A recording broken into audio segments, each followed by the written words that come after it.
ನಮಸ್ತೆ ಸ್ನೇಹಿತರೆ, ನಾನು ನಿಮ್ಮ ಕಲ್ಪವೇಂದ್ರ ಕಂಬಾಳು. ನನ್ನ ಯೂಟ್ಯೂಬ್ ಚಾನಲ್ಗೆ ಸ್ವಾಗತ. ಏನಪ್ಪ ಅಂದರೆ, ಇವತ್ತು ವಿಶ್ವ ಭೂಮಿಯ ದಿನ, ಅಂದರೆ ವರ್ಲ್ಡ್ ಅರ್ತ್ ಡೇ ಅಂತ ಹೇಳ್ತಾರೆ. ಇದು ಎಷ್ಟು ಚೆನ್ನಾಗಿದೆ ನೋಡಿ. ಈಗ ಫಾದರ್ಸ್ ಡೇ, ಮದರ್ಸ್ ಡೇ, ಏನೇನೋ ಇದೆಯಲ್ಲ, ಅದೇ ಥರ ಪರಿಸರ ದಿನ, ಮರಗಳ ದಿನ, ಅದೇ ಥರ ಭೂಮಿಯ ದಿನ ಇವತ್ತು. ಅಂದರೆ ಮೊದಲನೇದಾಗಿ ನಿಮಗೆಲ್ರಿಗೂ ವಿಶ್ವ ಭೂಮಿಯ ದಿನದ ಶುಭಾಶಯಗಳು. ಭೂಮಿಗೆ ನಾವು ಶುಭಾಶಯ ಹೇಳ್ತೀವಿ, ನಾವು ಜೀವಿಸ್ತಾ ಇದ್ದೀವಿ, ನಾವು ಬೇಕಾದನ್ನು ಪಡ್ಕೊತಾ ಇದ್ದೀವಿ. ಆದರೆ ಭೂಮಿಗೆ ಏನು ಕೊಡಬೇಕೋ ನಾವು ಅದನ್ನು ಕೊಡ್ತಾ ಇಲ್ಲ. ಉದಾಹರಣೆ ಹೇಳಬೇಕಂದ್ರೆ, ಭೂಮಿ ಪರಿಕ್ರಮ ಮಾಡುತ್ತೆ, ಅಂದರೆ ಸುತ್ತುತ್ತಾ ಇರುತ್ತೆ. ಎಲ್ಲ ಗ್ರಹಗಳ ಥರ ಭೂಮಿನೂ ಸುತ್ತುತ್ತೆ. ಹಗಲು ರಾತ್ರಿ ಕಂಡ್ಕೋಬೇಕು ಅಂದ್ರೆ ಭೂಮಿ ತಿರುಗಲೇಬೇಕು, ಭೂಮಿ ಸುತ್ತಲೇಬೇಕು. ಸೊ ಭೂಮಿ ತಿರುಗ್ತಾ ಇದೆ ಅಂತ ಖಗೋಳ ಶಾಸ್ತ್ರಜ್ಞರು ಹೇಳಿದ್ದಾರೆ. ತಿರುಗ್ತಾ ಇದೆ, ನಾವೆಲ್ಲ ಬದುಕ್ತಾ ಇದ್ದೀವಿ, ಜೀವಿಸ್ತಾ ಇದ್ದೀವಿ. ಆದರೆ ಭೂಮಿಗೆ ನಮ್ಮ ಕೊಡುವಿಕೆ ಏನು? ಮನುಷ್ಯನ ಕೊಡುಗೆ ಏನು? ಏನು ಕೊಡುಗೆ ಕೊಟ್ಟಿದ್ದೀವಿ ಭೂಮಿಗೋಸ್ಕರ? ಉಪೇಂದ್ರ ಅವರು ಮೊನ್ನೆ ಒಂದು ಸಿನಿಮಾ ತೆಗೆದಿದ್ರು. ಈ ಭೂಮಿ ತಾಯಿ ಅತ್ಯಾಚಾರ ಆಗಿ ಕಲ್ಕಿ ಭಗವಾನ್ ಅಂತ ಇಬ್ಬರು ಮಕ್ಕಳು ಹುಡ್ತಾರೆ. ಕಲ್ಕಿ ಪ್ರಪಂಚ ಅಂತ್ಯ ಮಾಡ್ಲಿಕ್ಕೆ ನೋಡ್ತಾನೆ, ಭಗವಾನ್ ಉಳಿಸ್ಲಿಕ್ಕೆ ನೋಡ್ತಾನೆ. ಅಂದರೆ ಅವ್ರ ಕಾನ್ಸೆಪ್ಟ್ ಚೆನ್ನಾಗಿದೆ, ಯಾರಿಗೂ ಅರ್ಥ ಆಗಲಿಲ್ಲ. ಕೊನೆಗೆ ಫೋಕಸ್ ಸಿಗ್ತಾ ಅಂತ ಕೇಳಿದ್ರು, ಕೆಲವ್ರು ಫೋಕಸ್ ಸಿಕ್ತು ಅಂತ ಹೇಳಿದ್ರು, ಕೆಲವ್ರು ಫೋಕಸ್ ಸಿಗಲಿಲ್ಲ ಅಂತ ಹೇಳಿದ್ರು. ಆ ಫೋಕಸ್ಸೇ ನಮ್ಮ ವಿಶ್ವ ಭೂಮಿ ದಿನ, ಆ ಫೋಕಸ್ಸೇ ನಮ್ಮ ಭೂಮಿ. ನಿಜವಾಗ್ಲೂ ಉಪೇಂದ್ರ ಅವ್ರು ಹೇಳ್ದಂಗೆ ಆ ಭೂಮಿ ಅತ್ಯಾಚಾರಿಗಳು ಯಾರಪ್ಪ ಅಂದರೆ ನಾವೇ ಸ್ವಾಮಿ. ಏನಾದ್ರು ತಿಳ್ಕೊಳ್ಳಿ ನೀವು. ಆ ಮನುಷ್ಯ ಅಷ್ಟು ಕ್ಲಿಯರಾಗಿ ಹೇಳ್ದ, ಬಟ್ ಜನಕ್ಕೆ ಅರ್ಥ ಆಗಲಿಲ್ಲ. ಅವ್ರು ನಿಜ ಹೇಳಿದ್ದಾರೆ. ಯಾಕೆಂದರೆ ಭೂಮಿ ತಾಯಿ ಅತ್ಯಾಚಾರ ಆಗಿದೆ, ಅತ್ಯಾಚಾರಕ್ಕೂ ಆಗಿ ಅವಳು ನೋವು ಅನುಭವಿಸ್ತಾ ಇದ್ದಾಳೆ. ಆ ನೋವನ್ನು ಇವತ್ತಲ್ಲ ನಾಳೆ ನಾವು ಅನುಭವಿಸ್ಲೇಬೇಕು, ಅನುಭವಿಸ್ತೀವಿ. ಮನುಷ್ಯ ಭೂಮಿಗೆ ಚಾಲೆಂಜ್ ಆಗಿ ತೊಗೊಂಡ್ರೆ, ನಾನು ಕೋಟಿ ಶತಕೋಟಿ ಡಾಲರ್ ಬಿಲಿಯನ್ ಕೊಟ್ಟು ನಿನ್ನ ಕೊಂಡ್ಕೊತೀನಿ, ಸಾವಿರಾರು ಎಕರೆ ಅಂಥೇಳಿ ಭೂಮಿಗೆ ಹೇಳ್ತಾನೆ. ಭೂಮಿ ಒಂದೇ ಮಾತು ಹೇಳೋದು, ಸೌಮ್ಯವಾಗಿ ಹೇಳುತ್ತೆ, ನಿನ್ನ ಕಿಲುವು ಕಾಸು ಸಹ ಕೊಡ್ದೇನೆ ನಿನ್ನ ನಾನು ಕೊಂಡ್ಕೊತೀನಿ, ನನ್ನ ಒಡಲಲ್ಲಿ ಸೇರಿಸ್ಕೋತೀನಿ ಅಂತ. ಅದು ಭೂಮಿ ತಾಯಿ. ಉದಾಹರಣೆಗೆ ಹೇಳ್ಬೇಕಂದ್ರೆ, ಈಗ ಭೂಮಿ ಉಗಮದಿಂದನೂ ನೀರಿದೆ, ಅದಕ್ಕೆ ಅನುಕೂಲ. ಎಲ್ಲೆಲ್ಲಿ ನೀರಿರಬೇಕೋ ಅಲ್ಲಿದೆ. ಭೂಮಿಯ 1/3 ಭಾಗ ಅಷ್ಟೇ ಭೂಮಿ ಇರೋದು, 3 ಭಾಗ ನೀರಿದೆ ಅಂತ ನಿಮ್ಗೆಲ್ರಿಗೂ ಗೊತ್ತಿದೆ.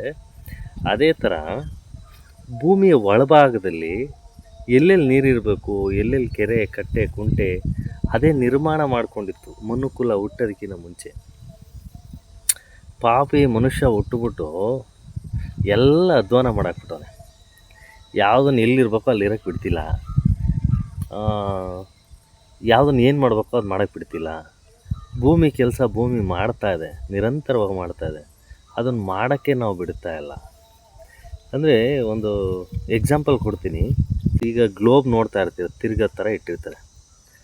ಅದು ಒಂದು ಕಡೆ ತೂಕ ಆಗ್ಬಿಟ್ಟು ಇನ್ನೊಂದು ಕಡೆ ತೂಕ ಕಡಿಮೆ ಆದಾಗ ಇನ್ಬ್ಯಾಲೆನ್ಸ್ ಆಗುತ್ತೆ. ಸೊ ನಾವು ಉದಾಹರಣೆ ಸಿಂಪಲ್ಲಾಗಿ ಕೊಡ್ತಾ ಇದ್ದೀನಿ.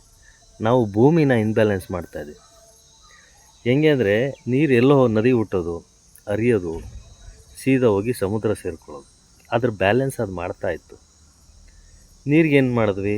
ಅಣೆಕಟ್ಟು ಕಟ್ಟಿದ್ವಿ, ಇವೇನೋ ಬಾಂಡ್ಗಳು ಹಾಕಿದ್ವಿ ಹಳ್ಳಗಳಿಗೆ, ನಮಗೆ ಬೇಕಾದ ಕಡೆ ಏನೇನೋ ಕೆರೆ ಕಟ್ಟೆ ಏನೇನೋ ಕಟ್ಕೊಂಡ್ವಿ, ಜಲಾಶಯಗಳು ಕಟ್ಕೊಂಡ್ವಿ. ಇದೆಲ್ಲ ಮಾಡ್ತು. ಭೂಮಿ ತಾಯಿಗೆ ನೀರು ಹೆಂಗಪ್ಪ ಅಂದರೆ, ಮನುಷ್ಯನ ದೇಹದ ಅಂಗಾಂಗಗಳಿಗೆಲ್ಲ ರಕ್ತ ಚಲನೆ ಹೆಂಗಾಗುತ್ತೋ, ಅಂದರೆ ಮನುಷ್ಯನಿಗೆ ರಕ್ತ ಹೆಂಗೆ ಎಲ್ಲ ಕಡೆ ಸಂಚಲನ ಮಾಡುತ್ತೋ, ಭೂಮಿಗೆ ಅದೇ ರಕ್ತದ ಥರ ನದಿ ನೀರು ಸಂಚಲನ ಮಾಡ್ತಾಯಿದ್ರೆ ಭೂಮಿ ಉಸಿರಾಡಲಿಕ್ಕೆ ಅನುಕೂಲ ಆಗುತ್ತೆ. ಒಂದಾಯ್ತಾ?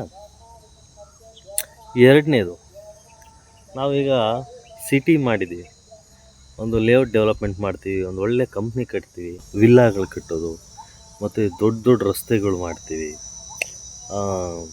ಅವ್ರ ಅನುಕೂಲ ಮಾಡ್ಕೊಳ್ಳಿ. ಮತ್ತು ದೊಡ್ಡ ದೊಡ್ಡ ಕಾರ್ಖಾನೆಗಳು, ಕಂಪ್ನಿಗಳು ಕಟ್ತೀವಿ. ಯಾರಿಗೂ ಬೇಡ ಅಂತ ಹೇಳೋಕ್ಕಾಗಲ್ಲ. ಯಾಕೆಂದರೆ ಈಗಿನ ಮನುಕುಲ ಹಂಗಿದೆ. ಈಗಿನ ಪರಿಸ್ಥಿತಿಗೆ ತಕ್ಕಂಗೆ ಎಲ್ಲರೂ ಬದಲಾವಣೆ ಆಗಬೇಕು, ಕಟ್ಟಲೇಬೇಕು, ನಡಿಲೇಬೇಕು. ಆದರೆ ಭೂಮಿಗೆ ಅಟ್ಲೀಸ್ಟ್ ನಾವು ಅಂದರೆ ಜಲ ಎಲ್ಲ ಕಟ್ಬಿಟ್ಟು ನದಿ ನೀರು ಶೇಖರಣೆ ಮಾಡ್ಕೊಂಡ್ವಿ, ಅಣೆಕಟ್ಟು ಕಟ್ಟಿದ್ವಿ, ನೀರು ಹರಿಲಿಕ್ಕೂ ಬಿಡ್ತಾ ಇಲ್ಲ. ಆಯ್ತು ಹೋಗ್ಲಪ್ಪ. ಎರಡನೇದು ಮಳೆ ನೀರು ಬೀಳುತ್ತಲ್ಲ, ಅದು ಭೂಮಿಗೆ ಇಂಗಕ್ಕೆ ವ್ಯವಸ್ಥೆ ಮಾಡ್ತಿಲ್ಲ ನಾವು. ಯಾಕೆ ಅಂದರೆ ಇಲ್ಲಿ ನಂದು ಮನೆ ಪಕ್ಕದಲ್ಲಿ ಕಾಂಕ್ರೀಟ್ ಹಾಕಿದೆ, ಕಾಂಕ್ರೀಟಿಂದ ರಸ್ತೆ ಅಟ್ಯಾಚ್ ಆಯಿತು, ರಸ್ತೆ ಹಂಗೆ ಹೋಯ್ತು, ತಿರ್ಗಿ ಅಲ್ಲಿಂದ ಕಂಪ್ನಿ, ತಿರ್ಗಿ ಅಲ್ಲಿಂದ ಮತ್ತೆ ಟಾರು. ಈಗ ಒಂದು ದೊಡ್ಡ ದೊಡ್ಡ ಮಹಾನಗರ ಲೆಕ್ಕ ಹಾಕೊಂಡ್ರೆ ಎಲ್ಲೂ ಮಣ್ಣು ಅನ್ನೋದೇ ಕಾಣಲ್ಲ. ಯಾಕೆಂದರೆ ಮಣ್ಣಿದ್ರೆ ಕೆಸರಾಗತ್ತೆ, ಗುಂಡಿ ಬಿದ್ದರೆ ಅಲ್ಲೆಲ್ಲ ಗಲೀಜಾಗತ್ತೆ. ಹಂಗಾಗಿ ಕಾಂಕ್ರೀಟ್ ಮುಚ್ಬಿಡೋದು, ಟಾರ್ ಹಾಕ್ಬಿಡೋದು, ಮನೆ ಕಟ್ಬಿಡೋದು, ಇಲ್ಲ ಒಳ್ಳೆ ದೊಡ್ಡ ದೊಡ್ಡ ಕಲ್ಲುಗಳು ಹಾಕಿ ನೀಟಾಗಿ ಇಟ್ಕೊಳ್ಳೋದು. ನನ್ನ ಮನಸ್ಸಿಗೆ ಮನುಷ್ಯ ಅನ್ಕೊತಾನೆ ನಾನು ನೀಟಾಗಿ ಇಟ್ಕೊಂಡಿದ್ದೀನಿ ಅಂತ, ಅದ್ರ ಭೂಮಿಗೆ ಅದು ಕಚ್ಚಡ ಅದು. ಯಾಕೆಂದರೆ ಎಲ್ಲಿ ಭೂಮಿ ಉಸಿರಾಡುತ್ತೋ ಉಸಿರಾಡೋಕ್ಕೆ ಅವಕಾಶ ಕೊಡ್ತಾ ಇಲ್ಲ ನಾವು.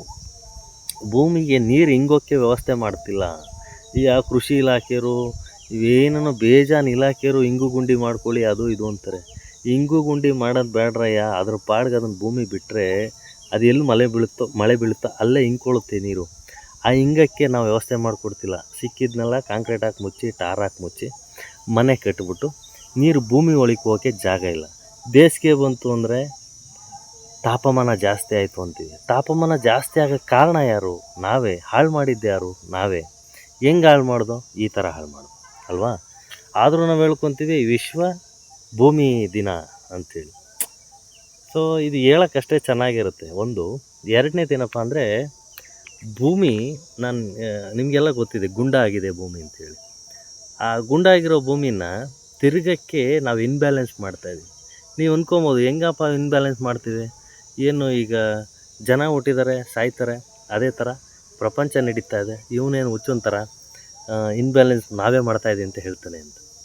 ಕರೆಕ್ಟು ನೀವು ಹೇಳ್ತಾ ಇರೋದು. ನೋಡಿ ಅಲ್ಲಿ ಬೆಟ್ಟ ಕಾಣ್ತಾ ಇದೆ ನನ್ನ ಹಿಂದೆ. ಪ್ರಕೃತಿ ಶುರುವಾದಾಗ, ಭೂಮಿ ಶುರುವಾದಾಗ ಯಾವುದ್ಯಾವ್ದು ಎಲ್ಲೆಲ್ಲಿರಬೇಕು ಅಲ್ಲಲ್ಲೇ ಇತ್ತು ಇದೆಲ್ಲ. ಬೆಟ್ಟ, ಗುಟ್ಟ, ಬಂಡೆ, ಮಣ್ಣು, ಕಲ್ಲು, ಈ ಕೆಲವು ರಂಗೋಲಿ ಗುಂಡಿಗಳು, ಆಮೇಲೆ ಹಿಮಾಲಯ ಪರ್ವತ ಎಲ್ಲಿರಬೇಕು ಎಲ್ಲ ಅದು ಬ್ಯಾಲೆನ್ಸ್ಗೆ ಅದು ಇಟ್ಕೊಂಡಿತ್ತು. ನಾನೇನು ಮಾಡಿದೆ, ಆ ಬೆಟ್ಟನ ಕಡಿದೆ, ಸುಮಾರು ವರ್ಷಗಟ್ಟಲೆ ಕಡಿದ್ಬಿಟ್ಟು ತೊಗೊಂಡೋಗಿ ಮನೆ ಕಟ್ಟೋಕ್ಕೆ ಎಮ್ ಸ್ಯಾಂಡು, ಜೆಲ್ಲಿ ಮತ್ತು ಗ್ರಾನೈಟ್ಗಳು ಇದಕ್ಕೆಲ್ಲ ಬಳಸ್ಕೊಂಡೆ. ಅಲ್ಲಿಗೆ ಬೆಟ್ಟ ಕರಗ್ತು. ಬೆಟ್ಟ ಎಷ್ಟು ತೂಕ ಇರುತ್ತೆ, ಎಷ್ಟು ಪೌಂಡ್ ತೂಕ ಇರುತ್ತೆ ನಿಮ್ಗೊಂದು ಅಂದಾಜಾಗುತ್ತೆ. ನಮ್ಮ ಬೆಟ್ಟ ಸುಮಾರು 1000 ಚಿಲ್ಲರೆ ಎಕರೆನಲ್ಲಿ ನಮ್ಮ ಬೆಟ್ಟ ಇದೆ. ಆ ಬೆಟ್ಟ ಕರಗಿಸಿದಾಗ ಈ ಜಾಗ ಎತ್ತಂಗಡಿ ಆದಮೇಲೆ ಆ ಇನ್ಬ್ಯಾಲೆನ್ಸ್ ಆಗುತ್ತೆ. ಇನ್ಬ್ಯಾಲೆನ್ಸ್ ಅಂದರೆ ಈ ತೂಕ ಬೇರೆ ಕಡೆ ಹೋಗುತ್ತೆ. ಆ ತೂಕ ಒಂದೇ ಕಡೆ. ಈಗ ದೊಡ್ಡ ದೊಡ್ಡ ಮಹಾನಗರಗಳಂತ ಹೇಳಿದೆ. ಈಗ ಒಂದು ಬೆಂಗಳೂರು ಉದಾಹರಣೆ ತೊಗೊಳ್ಳೋಣ, ಮುಂಬೈ ಉದಾಹರಣೆ ತೊಗೊಳ್ಳೋಣ, ಡೆಲ್ಲಿ ತೊಗೊಳ್ಳೋಣ. ಈ ಥರ ಒಂದು ಲೇಔಟ್ ಅಂತ ಕ್ರಿಯೇಟ್ ಮಾಡಿದಾಗ ಅಲ್ಲಿ ದೊಡ್ಡ ದೊಡ್ಡ ಬಿಲ್ಡಿಂಗ್ಗಳು, ದೊಡ್ಡ ದೊಡ್ಡ ಮಳಿಗೆಗಳು, ದೊಡ್ಡ ದೊಡ್ಡ ಕಾರ್ಖಾನೆಗಳು ಶುರುವಾಗುತ್ತೆ. ಅಂದರೆ ಬೆಟ್ಟ ಇರ್ತಕ್ಕಂಥ ಜಾಗದಲ್ಲಿರೋ ತೂಕವನ್ನು ನಾವೇನು ಮಾಡಿದ್ವಿ, ಕಿತ್ಕೊಂಡೋಗಿ ಎಲ್ಲೋ ಒಂದು ಕಡೆ ಡೆವಲಪ್ಮೆಂಟ್ ಹೆಸರಲ್ಲಿ ಹಾಕಿದ್ವಿ. ಇದೇನಾಗ್ಬಿಟ್ಟಿದೆ ಅಂದರೆ ಭೂಮಿ ಗೋಲಾಕಾರವಾಗಿತ್ತಲ್ಲ, ಅದ್ರ ಬ್ಯಾಲೆನ್ಸ್ ಎಲ್ಲ ತಿರುಗ್ತಾ ಇತ್ತಲ್ಲ, ಅದ್ರ ಸೃಷ್ಟಿ ಅದು ಮಾಡ್ಕೊಂಡಿತ್ತಲ್ಲ, ಪಾರ್ಟ್ಸು ಕಿತ್ತುಬಿಟ್ಟು ಈ ಕಡೆ ಹಾಕ್ಬಿಟ್ರೆ ಏನಾಗುತ್ತೆ, ಬೆನ್ನಿಂದೆ ಇಷ್ಟಪ್ಪ ಒಂದು ಗಂಟೆ ಥರ ಆಗಿಬಿಡುತ್ತೆ. ಆಯಿತಾ? ಅದು ಇಲ್ಲಿಂದ ಕಿತ್ತಾಕ್ತಾರೆ, ಇಲ್ಲಿಂದನೂ ಒಂದು ಕಡೆ ಕಿತ್ತಾಕ್ತಾರೆ, ಇಲ್ಲಿ ಒಂದು ಗಂಟು ಬಂದುಬಿಡುತ್ತೆ. ನಾನು ಹಿಂಗೆ ಓಡಾಡಬೇಕು. ಆಯಿತಾ? ಆಗತ್ತಾ? ಇನ್ಬ್ಯಾಲೆನ್ಸ್ ಆಗಿಬಿಡುತ್ತೆ. ಅವಾಗ ಮನುಷ್ಯ ಏನು ಮಾಡ್ತಾನೆ, ಎಡಗಡೆ ಭುಜದ ಮೇಲೆ ಗಂಟಾದರೆ ಹಿಂಗಾಗ್ಬಿಡ್ತಾನೆ, ಬಲಗಡೆ ಭುಜದ ಮೇಲೆ ಗಂಟಾದರೆ ಹಿಂಗಾಗ್ಬಿಡ್ತಾನೆ. ನಿಜನಾ? ಅರ್ಥ ಆಗ್ತಾಯಿದೆ ಅಂದ್ಕೊಂಡಿದ್ದೀನಿ. ನಾನು ಪಾಠ ಮಾಡ್ತಾಯಿಲ್ಲ ಸ್ನೇಹಿತರೆ. ಇದು ನೆನೆಸ್ಕೊಂಡ್ರೆ ಭಾಳ ನೋವಾಗುತ್ತೆ. ಯಾಕೆಂದರೆ ನಾನು ಮನೆ ಕಟ್ಟಿದ್ದೀನಿ, ಬಟ್ ನಾನು ಆರೋಪಿನೇ, ಅಪರಾಧಿನೇ ಭೂಮಿ ತಾಯಿಗೆ. ಎಲ್ಲರೂ ಒಂಥರ ಕಳ್ಳರೆ, ಎಲ್ಲರೂ ಒಂಥರ ಆರೋಪಿಗಳೇ. ಆದರೆ ವಿಧಿ ಹೆಂಗಿದೆ, ಈಗಿನ ಪರಿಸ್ಥಿತಿ, ಈಗಿನ ಜನ್ರೇಷನ್ ಹಂಗಿದೆ, ಅದಕ್ಕೋಸ್ಕರ ಒಗ್ಕೊಂಡು ನಾವು ಬದುಕಲೇಬೇಕು. ಆದರೆ ನಾವು ಹಂಗಂತ ಭೂಮಿ ತಾಯಿನೂ ಇದನ್ನು ಮಾಡೋಕ್ಕಾಗಲ್ಲ, ಕಡೆಗಣಿಸೋಕ್ಕಾಗಲ್ಲ. ಯಾಕೆಂದರೆ ಅವಳಿದ್ರೆ ನಾವು, ನಾವಿದ್ದರೆ ಅವಳಲ್ಲ. ಆಯಿತಾ? ಅವಳು ಬದುಕಿದರೆ, ಅವಳು ಉಸಿರಾಡ್ತಿದ್ರೆ ನಾವು.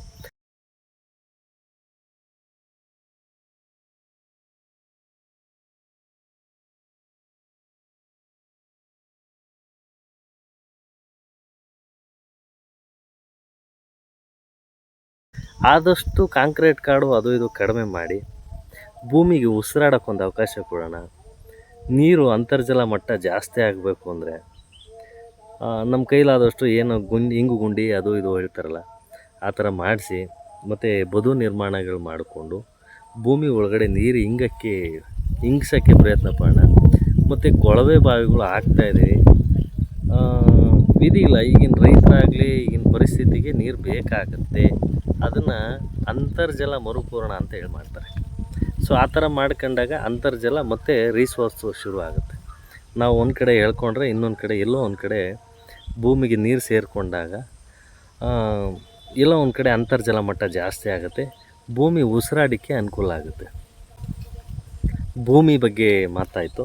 ಹಾಗೆ ನೋಡಿದ್ರಲ್ಲ ಸ್ನೇಹಿತರೆ, ಇದಿಷ್ಟು ಇವತ್ತಿನ ವಿಶ್ವ ಭೂಮಿ ದಿನದ ಬಗ್ಗೆ ಮಾತಾಗಿತ್ತು. ಸೊ ಇವೆಲ್ಲ ಹೇಳ್ಕೊಂಡ್ರೆ ಹೇಳ್ಕೊಳ್ಳೋಕ್ಕೆ ಮಾತಾಡೋಕ್ಕೆ ಭಾಳಷ್ಟಿದೆ, ಆದರೆ ಕೇಳೋ ತಾಳ್ಮೆ ಜನಕ್ಕಿರ್ಬೇಕಷ್ಟೆ. ಸೊ ನನಗೆ ಅನಿಸಿದ್ದು ಭೂಮಿ ಅನಿಸಿಕೆ ಇದು. ಭಾಳಷ್ಟು ನನ್ನ ತಿಳಿದ ಮಟ್ಟಿಗೆ ನಾನು ಹೇಳಿದ್ದೀನಿ, ನಿಮ್ಗೆ ಅರ್ಥ ಆಗಿರುತ್ತೆ ಅಂದ್ಕೊಂಡಿದ್ದೀನಿ. ಹಾಗೇ ಈ ವಿಡಿಯೋ ಬಗ್ಗೆ ನಿಮ್ಗೇನು ಅನ್ನಿಸ್ತು ದಯವಿಟ್ಟು ಕಾಮೆಂಟ್ ಮಾಡಿ. ಧನ್ಯವಾದ. ಶರಣು ಶರಣಯ್ಯ.